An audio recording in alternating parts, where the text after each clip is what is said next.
Bienvenidos a esta presentación. Mi nombre es José Andrade, soy ingeniero en electrónica y control especializado en sistemas de protección catódica, certificado por NACE como Cathodic Protection Technologist, CP3, y soy parte de Tecnología Total, TecTotal, compañía limitada, la cual es una empresa dedicada al desarrollo de proyectos en el sector petrolero y energético del país, siendo una de sus más grandes fortalezas el desarrollo de proyectos en sistemas de protección catódica. Evaluación de sistemas de protección catódica. Adicional a lo antes visto, necesitamos recalcar la importancia de un sistema de protección catódica y cómo podemos nosotros optimizar el funcionamiento de este para obtener el mejor de los rendimientos. Por ello, el correcto funcionamiento del sistema de protección catódico asegurará el preservar la instalación o la estructura metálica que estamos protegiendo, sea tanque, ducto o líneas enterradas de flujo, prolongando así su vida útil. Estas condiciones nos ayudan a reducir los costos de mantenimiento de las instalaciones, debido a que ya no será necesario hacer reparaciones en líneas en donde el recubrimiento tiene defectos, puesto que la protección catódica complementará la protección que el recubrimiento realiza sobre la estructura con la impresión de esa corriente o la polarización de esa superficie descubierta. De esta forma nos ayuda a evitar pérdidas económicas por daños en las instalaciones o pérdidas de producto. Adicionalmente nos ayuda a evitar la contaminación del ambiente o la contaminación del producto, y nos ayuda a aumentar la eficiencia en la producción, eliminando tiempos de para, así reducir considerablemente la posibilidad de accidentes. Es así que el sistema de protección catódica debe cumplir ciertos criterios de calibración o funcionamiento para alcanzar el objetivo de proteger una estructura. Estas condiciones se llegan a cumplir mediante la aplicación de normas que se detallan dentro de los estándares internacionales NACE. En estas normas se especifican criterios de protección que nos permiten asegurar la protección de una estructura con la polarización de esta. Estos criterios de protección se aplican tanto a tuberías como tanques de almacenamiento. Sin embargo, son muy similares, y es por ello que a continuación detallaremos los criterios que se encuentran enmarcados en la norma NACE SP 0169 del 2013, en donde la protección catódica de un sistema funciona correctamente cuando se cumplen dos criterios. El primero es un criterio de polarización, en donde se marca un mínimo de 100 milivoltios electronegativos de polarización catódica,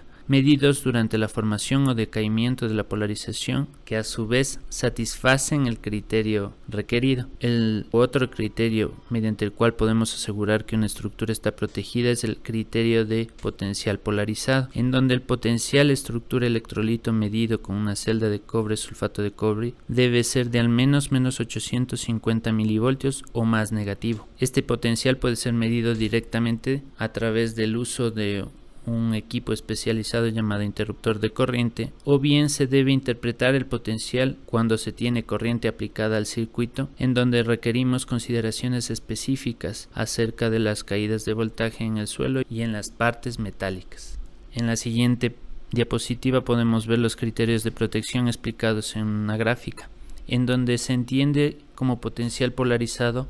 a la suma del potencial de corrosión propio de cada estructura metálica, en este caso la estructura que deseamos proteger, y la polarización catódica producto de la inyección de corriente de forma galvánica o por corriente impresa. El potencial de polarización se mide inmediatamente después de la interrupción de todas las fuentes de corriente que estén conectadas a la estructura. En este caso, este potencial es conocido como potencial instantáneo off y se consigue mediante el uso de equipos especializados sincronizables llamados interruptores de corriente. La gráfica de la izquierda muestra los tres potenciales comunes en una estructura. Los potenciales más electropositivos corresponden a potenciales de corrosión o potenciales naturales de la estructura. El potencial más electronegativo corresponde a potenciales de polarización con todas las fuentes conectadas a la estructura, y el potencial intermedio corresponde al potencial polarizado con las fuentes apagadas. Este es el potencial que debe ser considerado para contrastar con uno de los criterios mencionados anteriormente para verificar si el sistema se encuentra adecuadamente protegido. Para que las mediciones realizadas sean lo más próximas o iguales a las reales, es necesario el uso de instrumentos de alta impedancia de entrada, de modo que el equipo pueda sobreponer la resistencia de todo el circuito de medición. Otro factor importante es reducir la resistencia de contacto que existe entre el electrodo de referencia que se utiliza para tomar el potencial y el suelo inmediatamente próximo. De esta forma, y con la impedancia del instrumento de medición, podemos asegurar que el voltímetro reflejará una medida real del potencial de la estructura. Como recomendación se deben tomar los siguientes criterios.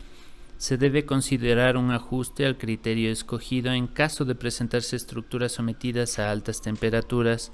alta cantidad de oxígeno disuelto en electrolito, cambios en el pH del suelo y también si se sospecha la presencia de bacterias sulfato-reductoras o SRBs, así como el aumento de superficie en el circuito que estamos protegiendo. También es necesario considerar que las juntas mecánicas no soldadas no tienen un contacto eléctrico continuo.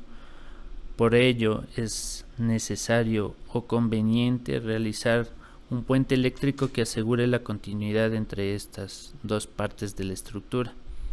Adicionalmente debemos considerar el aislamiento eléctrico en la superficie que necesitamos proteger o el equipo que estamos protegiendo, puesto que debemos asegurar que el área sea limitada y la corriente no tienda a ir a estructuras foráneas a nuestro sistema protegido. De ser necesario, es importante verificar la necesidad de elementos de seguridad contra tensión de toque y de paso, así como sistemas de puesta a tierra propios de los equipos, en donde es necesario instalar elementos como SSDs o PCRs que ayudan a confinar la corriente de protección a la estructura que en realidad deseamos proteger. Adicionalmente, las estructuras que pueden contener accesorios aislados o juntas, tal como tuberías mecánicamente unidas, requieren especial atención para asegurar que los efectos de las fugas de corriente sean detectados y mitigados, basados en un estudio integral del sistema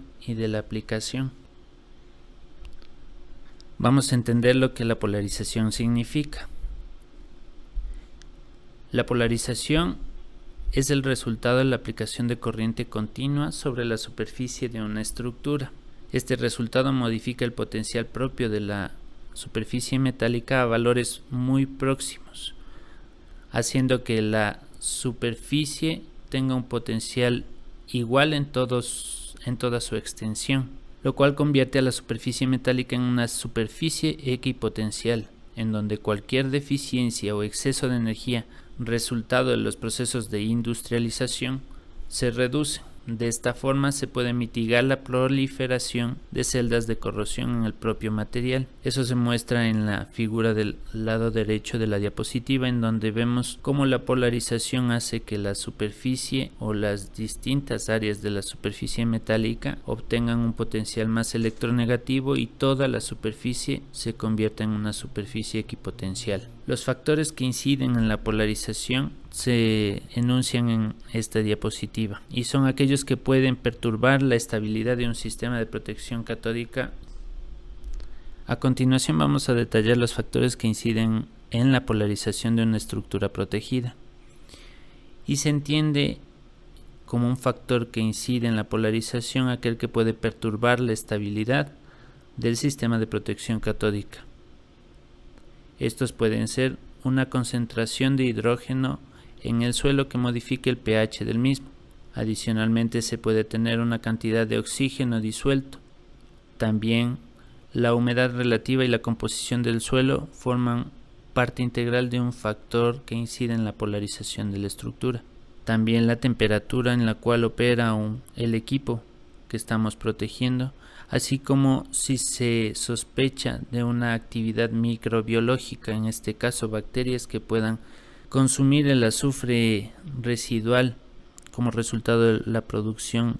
o de la aplicación del equipo en el proceso de producción, formando depósitos de bacterias sulfato reductoras que carcomen el acero. Y también el movimiento relativo que la estructura pueda tener respecto al electrolito. En este caso específico se pueden considerar a las embarcaciones como una aplicación específica en donde el movimiento causa la despolarización de la superficie metálica. Estas condiciones o factores hacen que la superficie pierda polarización, facilitando así la formación de nuevas celdas de corrosión que, dependiendo de la diferencia de potencial, puedan propiciar una corrosión acelerada. Durante el monitoreo de un sistema de protección catódica se obtiene un efecto combinado de polarización y depolarización producto del encendido y apagado del equipo interruptor. Por ello, la pérdida de polarización es controlada por el tiempo de permanencia del equipo en su ciclo apagado. Es así que se debe analizar la conveniencia de un ciclo de trabajo para el equipo interruptor para reducir los efectos de depolarizantes. En estas gráficas podemos ver los efectos de la polarización, la depolarización y el efecto combinado que tenemos en el momento de monitorear el sistema. La curva de polarización muestra cómo nosotros, al aplicar un sistema de protección catódica, movemos el potencial natural o potencial de corrosión de la estructura hacia potenciales más electronegativos. En muchos de los casos se sobrepasan los criterios de protección antes mencionados. La curva de depolarización muestra cómo reacciona la estructura en el momento en que dejamos de imprimir o de ceder esa carga de protección hacia la superficie metálica, en donde el tiempo inicial o hasta los 2 segundos de la curva de depolarización se obtienen potenciales más electronegativos, y si se pierde la fuente de protección, el proceso depolarizante hace que este potencial disminuya o vaya hacia el lado electropositivo. Al combinar estos dos efectos vemos lo que regularmente se obtiene del proceso de monitoreo, en donde la polarización está debida al encendido de la fuente y la depolarización está debida al apagado de la fuente, efecto de la implementación de un interruptor de corriente en el circuito principal del sistema de protección catódica. Entonces debemos entender que el tiempo de apagado correspondiente al segundo ciclo de este efecto combinado no debe ser mayor al tiempo de encendido y debe ser lo suficientemente grande como para poder obtener el potencial polarizado real de la estructura. Otro de las técnicas utilizadas para verificar si un sistema está dentro o no del criterio de protección es el usar esta curva de depolarización para verificar el potencial de corrosión de la estructura y confirmar si se tiene el grado de polarización adecuado para decir que la estructura se encuentra protegida. Vamos a notar los aspectos importantes en la medición de la eficacia del sistema de protección catódica. Por ello es necesario tomar en cuenta que el análisis del funcionamiento del sistema de protección catódica y del cumplimiento de los criterios antes citados, con ellos se puede concluir que un sistema está debidamente protegido o está altamente vulnerable, lo que requiere una intervención. Es así que es indispensable considerar todas las previsiones del caso que nos permitan confirmar que las medidas de potencial tomadas de la estructura representan de forma real los valores de potencial eléctrico de la superficie metálica. Por ello es necesario tener en cuenta que la medición de potencial debe ser tomada lo más perpendicular posible a la superficie de la estructura protegida, de manera especial en las tuberías, debido a su concentración al eje de la línea. Si existe circulación de corriente en el suelo producto de la fuente utilizada para proteger la estructura, existirá una diferencia de potencial debida al electrolito y a su característica eléctrica. Por ende, el potencial medido entre la celda de referencia y la estructura no corresponde al valor real de la superficie metálica, y este potencial debido al suelo debe ser descontado de la medida que tomamos. Una celda de referencia permanente mide un potencial compuesto de la superficie metálica, cuyo campo de medición estará en función de la separación o distancia que tenemos de la superficie que estamos protegiendo. Es así que cualquier potencial medido es un promedio o una medición compuesta del potencial a lo largo de esa superficie. En estas gráficas podemos observar lo antes mencionado, en donde al separar la celda de referencia del eje de una tubería, podemos obtener un potencial diferente al real de la estructura, producto de esos campos de potencial o de esos gradientes de potencial que se inducen en el suelo debido al sistema de protección catódica. En la figura derecha superior se tiene lo mencionado respecto a la celda de referencia permanente, y en donde la separación marca la distancia o la longitud de área que estamos midiendo de la superficie protegida, en donde el potencial final será un potencial compuesto por todas esas microceldas de corrosión. Y consideramos que el interruptor de corriente elimina la circulación de corriente en el suelo. Podemos decir que una medición cuando utilizamos un interruptor de corriente es equiparable a lo mostrado en la figura del lado del costado derecho en la parte inferior, donde la celda de referencia está más próxima a la superficie metálica. Como parte de las actividades de monitoreo existen ensayos de campo que nos permiten evaluar la eficiencia del sistema de protección catódica y las condiciones del medio, estructura enterrada y o su interacción, en función de la etapa en la cual se requiere hacer un estudio y el objetivo de los datos obtenidos durante las pruebas. Como consecuencia podemos contemplar entonces que los ensayos de campo se pueden desarrollar para una etapa de diseño en donde los ensayos de resistividad de suelo y sus características geológicas forman la parte fundamental de un diseño, así como el análisis químico del suelo para determinar actividad microbiológica, y también si se cuenta con las facilidades de ensayos de resistencia específica de recubrimientos que nos permiten evaluar la característica eléctrica de la estructura que estamos protegiendo. Así también podemos definir que los ensayos de campo se pueden orientar para una etapa de implementación y funcionamiento, en donde la estructura metálica o el sistema de protección catódica son el objeto. De esta forma, los análisis que se realizan o los ensayos de campo realizados en esta etapa corresponden a los análisis de potenciales a intervalos cortos o SIS, que definen los potenciales a lo largo de todo el trayecto de un ducto, como para ver variaciones de este potencial y si todo el trayecto de una línea o ducto está correctamente protegido. Así también tenemos análisis de gradientes de potencial AC y o DC que nos permiten evaluar el estado del recubrimiento de una línea. También existen ensayos de remoticidad que nos permiten evaluar la incidencia del funcionamiento de un lecho anódico sobre estructuras ajenas para definir el grado de afectación que este sistema puede estar influyendo sobre la otra línea u estructura. También tenemos pruebas de aislamientos que nos permiten definir el área exacta que estamos protegiendo y si es que nuestra corriente está yendo por caminos no contemplados. Asimismo, existen pruebas que nos permiten definir directamente las interferencias estáticas y o dinámicas de corriente alterna y o corriente continua sobre nuestra estructura protegida o estructuras cercanas pero ajenas al sistema de protección catódica. En este gráfico mostramos la medición de gradiente de potencial para detectar fallos en el recubrimiento, que se basa en la afectación del gradiente de potencial cercanos a una falla en el recubrimiento. Estas alteraciones del gradiente de potencial nos permiten ubicar zonas afectadas en su recubrimiento y que por ende están consumiendo la mayor parte de corriente de protección, y que en muchos de los casos puede ser la causa de que el sistema no funcione adecuadamente cuando el daño en el recubrimiento es demasiado grande comparado con la corriente que se aplica.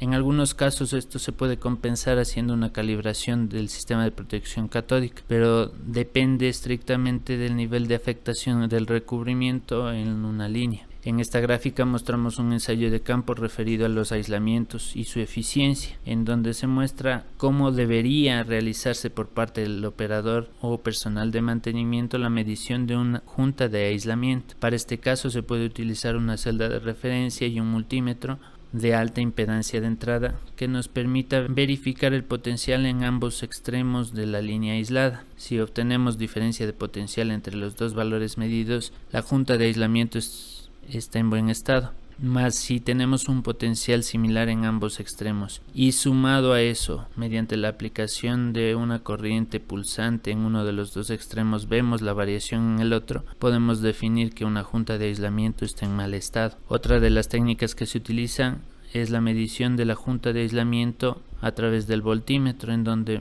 medimos directamente la diferencia de potencial en los dos lados del aislamiento, o a su vez el uso de un equipo especializado de radiofrecuencia que confina la medición al área de la junta. Hablando de aislamientos, debemos considerar que un aislamiento es una condición crítica para nuestros sistemas de protección catódica, pues tienen como objeto principal el confinar el área que nosotros estamos protegiendo, y como resultado de ello se tenga una superficie conocida y finita a la cual orientamos la corriente de protección que estamos implementando. De esta forma podemos optimizar el uso de fuentes de protección para cumplir adecuadamente con el propósito para el cual han sido diseñados. Sin embargo, el definir qué tipo de aislamiento debe ser usado no se basa únicamente en la percepción o perspectiva del técnico responsable, sino también de la cantidad de información que se pueda recopilar del sistema de tanques y o tuberías asociados a la fuente de protección. Para este análisis se debe considerar que un aislamiento es altamente susceptible a cambios producidos por variables operativas, tanto externas como internas, que pueden en ciertos casos anular la función e incrementar el área a proteger, reduciendo así la eficiencia de un sistema de protección catódica instalado o un posible sistema de protección catódica a instalar. En muchos de los casos, la concepción del aislamiento no debe relacionarse únicamente a la instalación de un elemento entre dos sistemas a aislarse, pues en ocasiones es necesario incluir dos o más aislamientos para que un aislamiento opere adecuadamente. Para el correcto análisis de estos aislamientos se debe considerar las variables que afectan directamente la estructura, entiéndase como fluido a transportar o almacenar, la presión de este fluido, temperatura, condiciones de caudal, nivel de agua en tanques, composición química del fluido y muchos otros parámetros operativos, así como las variables externas en la operación y que pueden afectar directamente el aislamiento, como la ubicación de juntas, la humedad del ambiente, la cantidad de partículas contenidas en este ambiente y si son capaces de acercarse o estancarse en las juntas. También las facilidades aledañas, tuberías de químicos asociadas a líneas o tanques que puedan tener el efecto de bypass sobre la estructura protegida y una estructura ajena, la ubicación de los lechos anódicos, etc.